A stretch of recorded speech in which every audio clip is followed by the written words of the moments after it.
தமிழக ஆளுநருடைய செயல்பாடுகள் சரியில்லை என்றும் 10 மசோதாக்களை திருப்பி அனுப்பியும் ஒப்புதல் தராமலும் இத்தனை காலம் நீட்டித்து தமிழ்நாட்டுக்கே ஒரு களங்கத்தை ஏற்படுத்திய அந்த ஆளுநருக்கு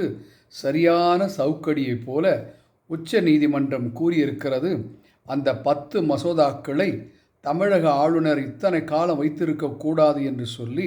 அது சட்டத்திற்கு விரோதமானது என்றும் தவறானது என்றும் சுட்டிக்காட்டி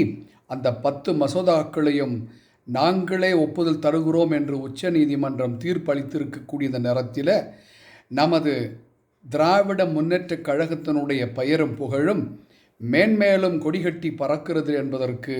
இது ஓர் அற்புதமான சான்று மட்டுமல்லாமல் ராஜராஜ சோழனுக்கு அடுத்து எப்படி ராஜேந்திர சோழன் புகழ்பெற்று வாழ்ந்து வளர்ந்து தமிழ்நாட்டுக்கு பெருமை சேர்த்தாரோ அதுபோலவே நமது தற்போதைய தளபதி மாண்புமிகு மு.க. ஸ்டாலின் அவர்களுடைய பெயரும் புகழும் ராஜேந்திரன் சோழனைப் போல கொடிகட்டி பறக்க வேண்டும் என்பது எங்களது வாழ்த்துக்கள்.